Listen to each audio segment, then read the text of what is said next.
Assalamualaikum warahmatullahi wabarakatuh. Perkenalkan, nama saya Tuga Praldi, NPM 243510097. Di sini saya akan membuat tugas yang diberikan oleh Pak Rizky Fadila tentang belajar mandiri dengan menggunakan RegDF. Yang pertama itu adalah mulai cepat. Saya akan mempelajari tentang cara membuat dan menyarankan komponen, cara menambahkan markup dan gaya, cara menampilkan data, cara merender kondisi dan daftar, cara menanggapi peristiwa dan memperbarui layar, cara berbagi data antar komponen. Yang pertama itu saya akan membuat dan menyarankan komponen. Aplikasi React terbuat dari komponen. Komponen adalah bagian dari UI antarmuka pengguna yang memiliki logika dan tampilannya sendiri. Komponen bisa sekecil tombol atau sebesar seluruh halaman, tergantung bagaimana kita akan membuatnya sendiri. Yang pertama itu kodenya. Sini saya akan mendefinisikan fungsi dari tombol atau my button, mengembalikan ke tombol berikutnya, yaitu tulis di kalimatnya I am a button. Sekarang setelah saya mendeklarasikan, saya akan dapat menyarankannya ke komponen lain seperti my button.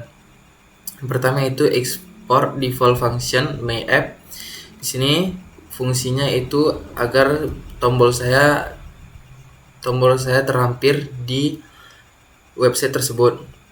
Lalu ada welcome to my app ini sebagai headernya.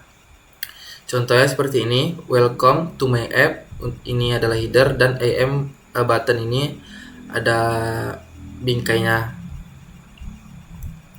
Lalu selanjutnya ada menulis markup dengan JSX. Sintaks markup yang Anda lihat di atas tersebut.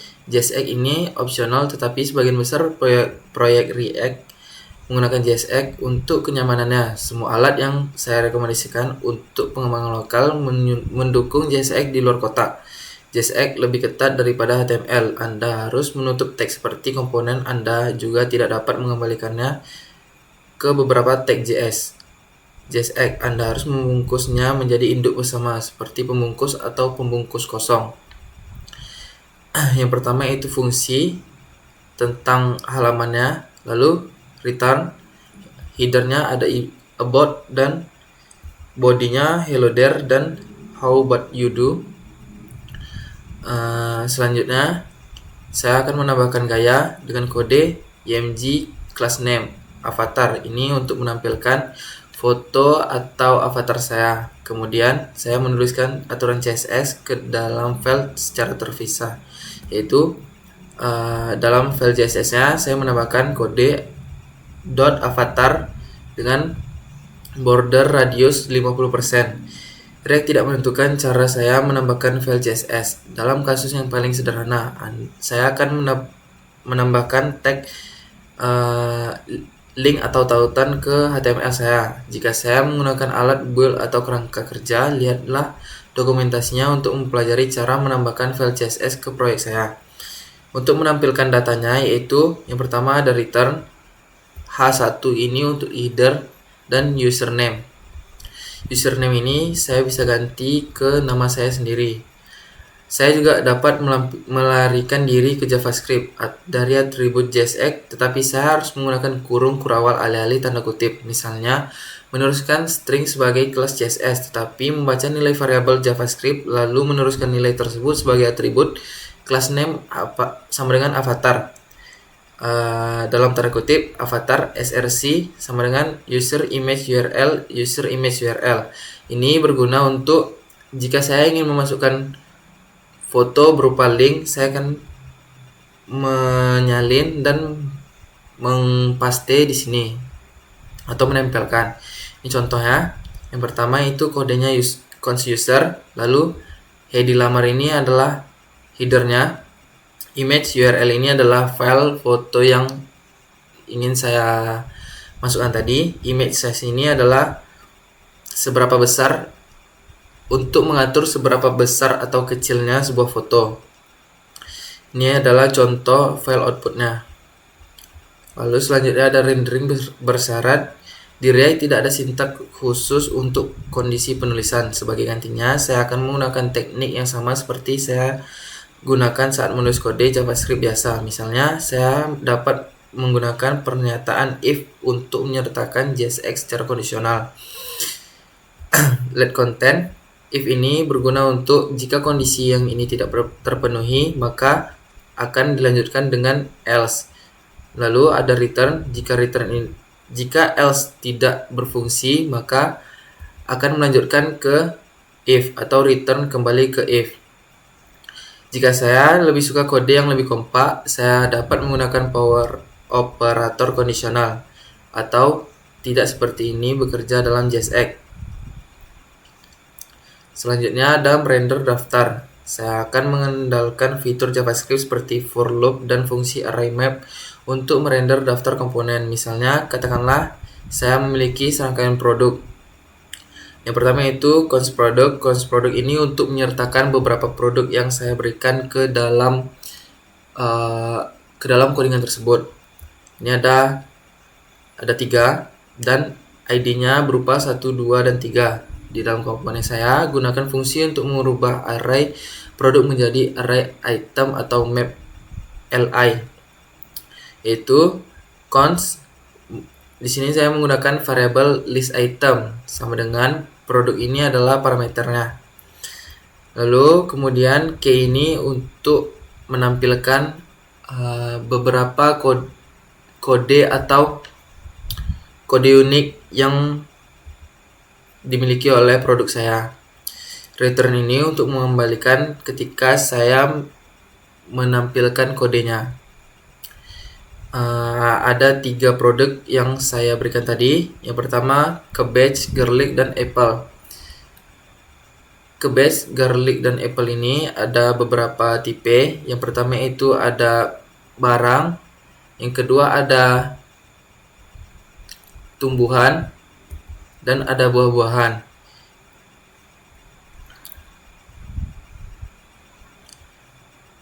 Saya juga menambahkan warna pada kalimat tersebut yang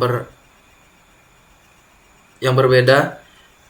Di sini ada 2 warna. Yang pertama itu magenta untuk apple dan dark green untuk cabbage dan garlic. Selanjutnya menanggapi peristiwa. Saya dapat merespon peristiwa dengan mendeklarasikan fungsi penanganan peristiwa di dalam komponen saya. Saya akan melanjutkan kode yang di atas tadi, yaitu ada mendefinisikan fungsi tombol saya. Lalu selanjutnya ada kode yang baru ditambahkan, yaitu fungsi handle click.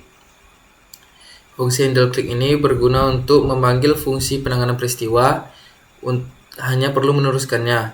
Dia akan memanggil penanganan peristiwa saya saat pengguna mengklik tombol on click handle click.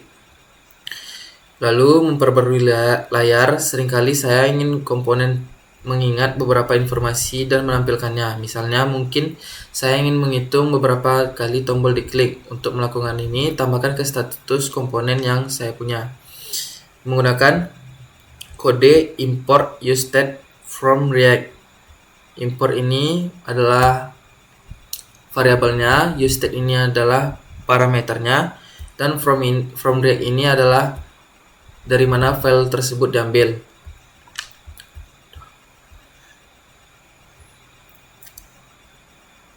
Seperti ini kodenya.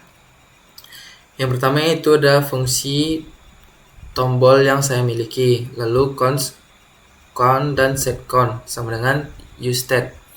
Itu untuk kode pada tombol yang ada di bingkai. Lalu selanjutnya ada fungsi handle click. Fungsi ini yang berfungsi sebagai menghitung beberapa kali tombol yang saya klik. Ini contohnya. Ini contoh kodenya.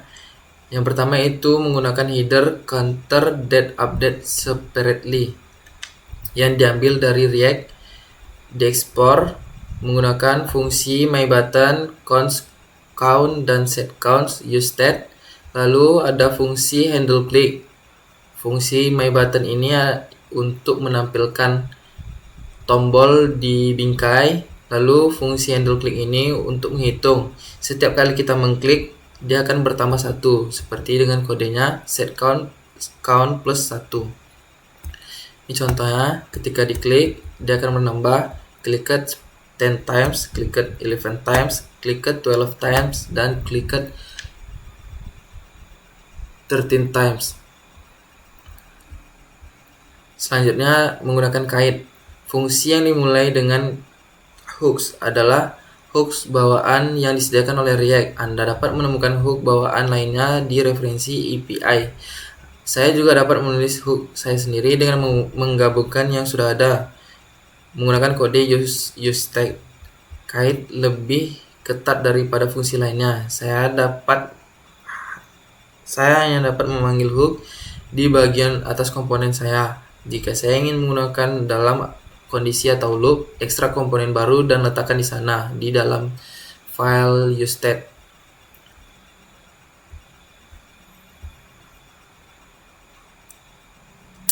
Ini adalah perbedaan yang kode sebelumnya dan kode yang baru.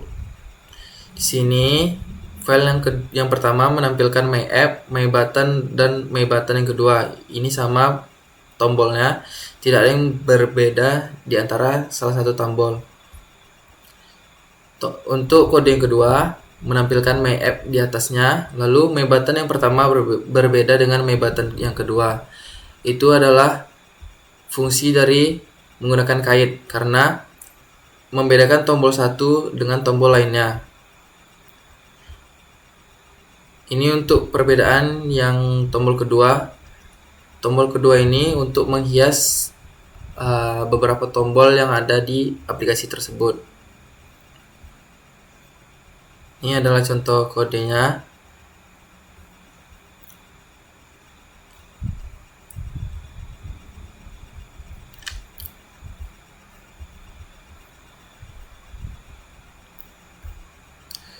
Selanjutnya ada tutorial tic-tac-toe. Tic-tac-toe ini permainan kecil selama tutorial ini. Tutorial ini mengasumsikan pengetahuan React yang ada. Teknik yang akan dipelajari dalam tutorial ini sangat penting untuk membangun aplikasi React apapun. Ada catatan penting yang singkat berisi. Tutorial ini dirancang untuk orang-orang yang lebih suka belajar sambil melakukan dan ingin segera mencoba membuat sesuatu yang nyata. Jika Anda lebih suka mempelajari setiap konsep selangkah demi selangkah, mulailah dengan mendeskripsikan UI. Tutorial ini dibagi beberapa bagian. Yang pertama pengaturan untuk tutorial, yang kedua ikhtisar, yang ketiga menyelesaikan permainan, yang keempat menambahkan perjalanan waktu. Ini adalah kodenya. Kode ini ada beberapa kode yang tadi kita sudah pelajari. Yang pertama itu ada fungsi handle click. Fungsi handle click ini menandakan bahwa tombol yang sudah kita klik. Jika ada beberapa kondisi. Yang pertama menampilkan calculate winner. Ini untuk menampilkan X atau O yang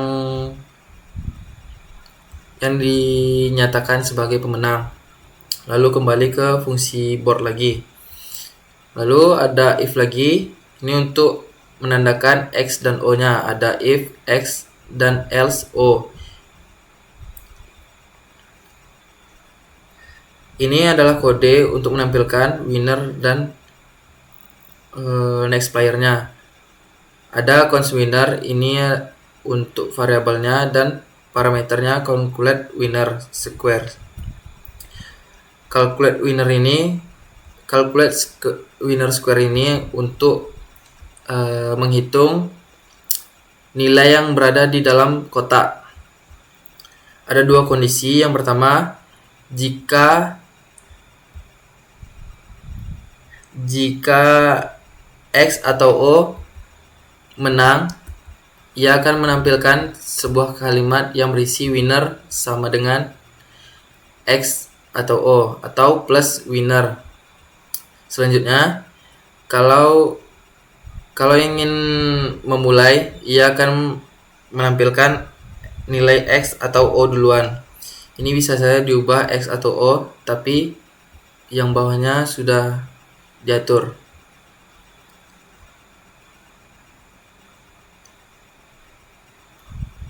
Ada beberapa array, 9 data, dan 9 indeks.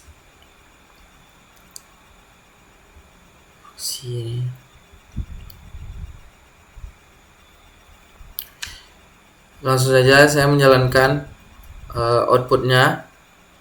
Ada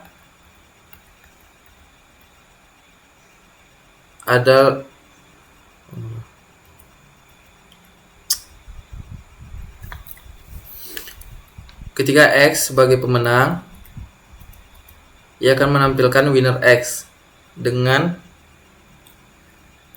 jalan yang paling cepat, yaitu 6.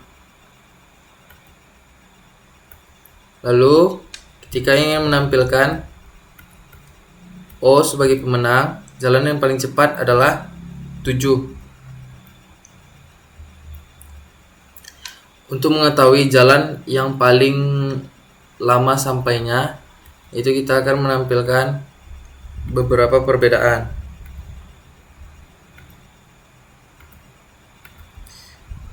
Jalan yang paling lama untuk menampilkannya ada 10 dengan array ke-9.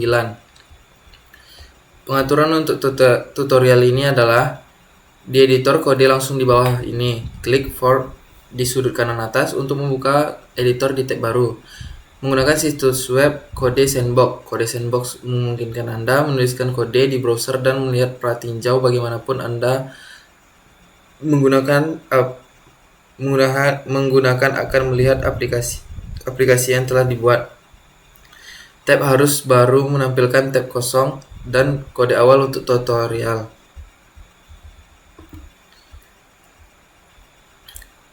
Ikhtisar, sekarang saya telah menyiapkan. Mari kita dapatkan gambaran umum tentang React. Yang pertama, memeriksa kode awal. Di kode sandbox, saya akan melihat 3 bagian utama: sandbox info, notebook, dan defenses. Di bagian browser harus menampilkan kotak dengan X di dalamnya seperti ini. Sekarang mari kita lihat file di dalam kode awal. Filenya itu ada export default function square. Ini untuk menampilkan beberapa kotak di outputnya. Selanjutnya seperti itu juga, sama. Lalu ada index.js, import React, mengambil dari file React. Lalu yang kedua, create root, mengambil dari file React DOM atau client. Lalu kita akan menampilnya di style CSS. Tuliskan kode dengan import dalam tanda kutip style CSS. Lalu import app-nya diambil dari tanda kutip app. Baris 1-5 menyatukan semua bagian yang diperlukan.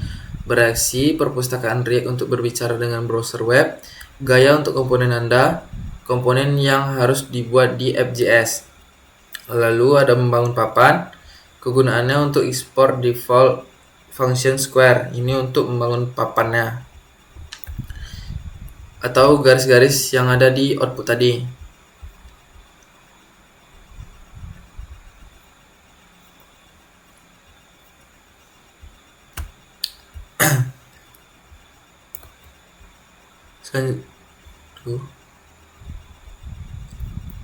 Selanjutnya ada berpikir dalam React. React dapat mengubah cara saya berpikir tentang desain yang saya lihat dan aplikasi yang saya buat. Saat saya membangun antarmuka pengguna dengan React, pertama-tama saya akan memecahkan menjadi potongan-potongan yang disebut komponen. Kemudian saya akan menjelaskan status visual yang berbeda untuk setiap komponen saya. Terakhir, saya akan menghubungkan komponen saya bersama-sama sehingga data mengalir melaluinya. Dalam tutorial ini, kami akan membantu saya untuk melalui proses pemikiran untuk membangun tabel data produk yang dapat dicari dengan React. Mulailah dengan Maquette. Bayangkan jika sudah memiliki API JSON dengan mockup dari desainer. ada 6 barang. Sini ada kategorinya buah dan tumbuhan. Ada 2 kategori dengan perbedaan harga. Produk yang pertama dan yang kedua itu $1, yang ketiga dan keempat itu $2, yang kelima itu $4, dan yang keenam itu balik lagi ke $1. Stoknya ada beberapa perbedaan. 1, 2 itu ada, yang ketiga 4 itu false dan true, tidak ada dan ada, yang kelima 6 itu tidak ada dan ada. Nama buah yang 1, 2, 3 apple, dragon fruit, yang ketiga passion fruit, yang keempat spinach, pumpkin, dan peas. Ini adalah kode untuk menampilkan buah-buahannya. Marketnya terlihat seperti ini. Jika ingin menampilkan hanya produk di dalam stok, ia akan menampilkan apel, buah naga, spinach, dan peas. Tidak akan menampilkan passion fruit dan pumpkin. Langkah pertamanya, pecahkan UI ke dalam hierarki komponen. Mulailah dengan menggambarkan kotak di setiap app.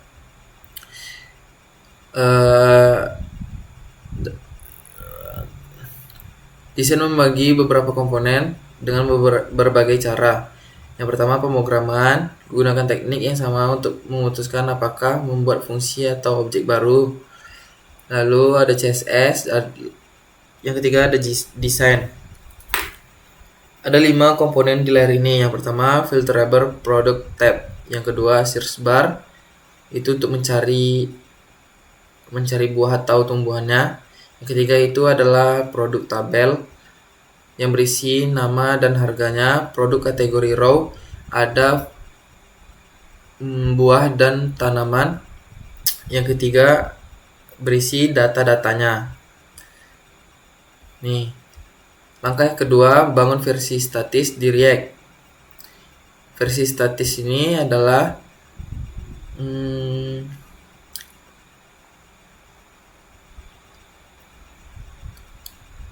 menggunakan aplikasinya adalah arat peraga dengan cara meneruskan data dari orang tua ke anak.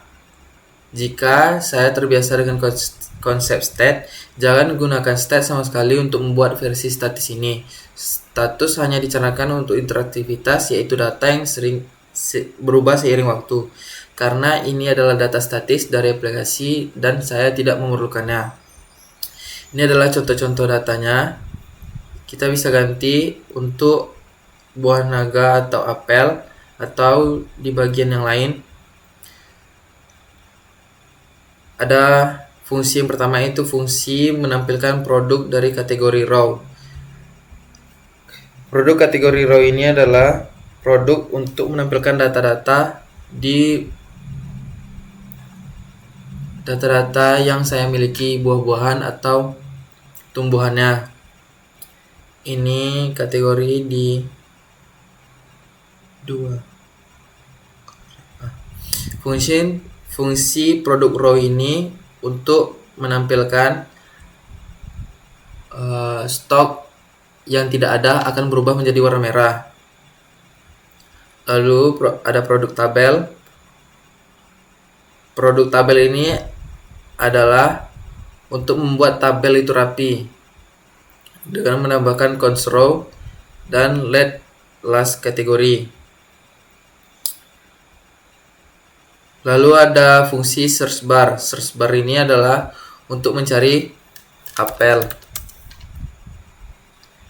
Ia akan menampilkan produk apel saja. Lalu ada filterable product table.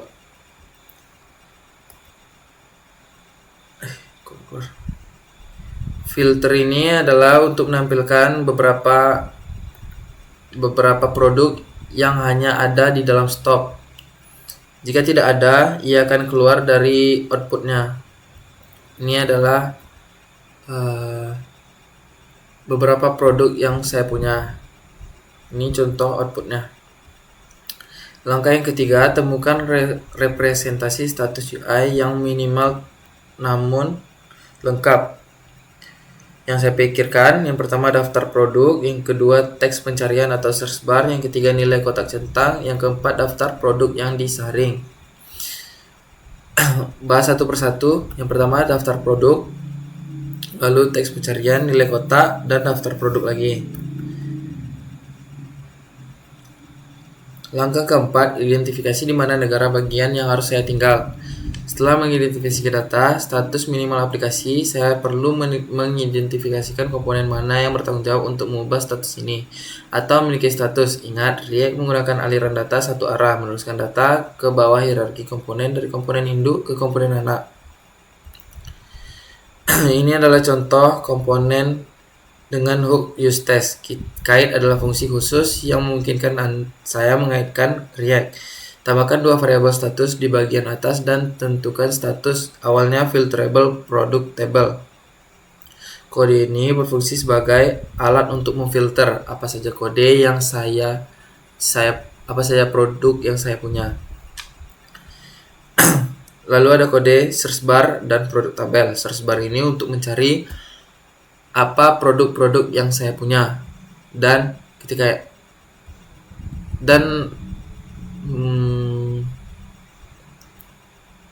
ingin mencari apa produk yang ingin dibeli atau dimiliki. Produk tabel ini untuk menampilkan produk yang sudah dicari dan keluar sebagai outputnya. Ini contohnya.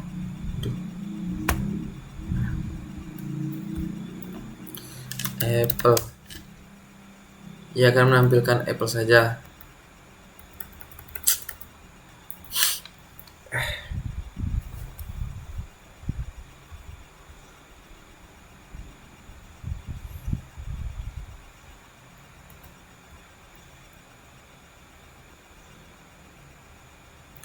Perhatikan bahwa mengedit formulir belum berhasil. Ada kesalahan konsol di kotak pasir yang menjelaskan alasannya. Anda memberikan prop dicentang ke bidang formulir tanpa handler on change. Ini dia kalau kode yang ini tidak menampilkan tanda centang. Jadi tanda centangnya belum berfungsi. Yang berfungsi untuk menampilkan produk yang dimiliki stok saja. Untuk menampilkannya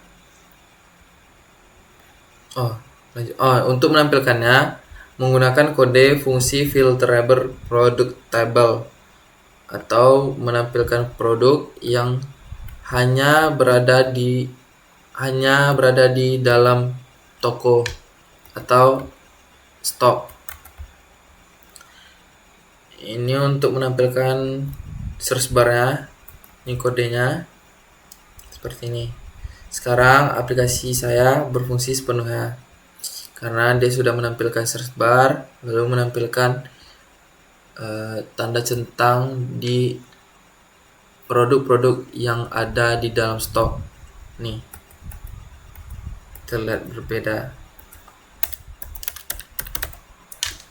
Contohnya, lalu passion fruit.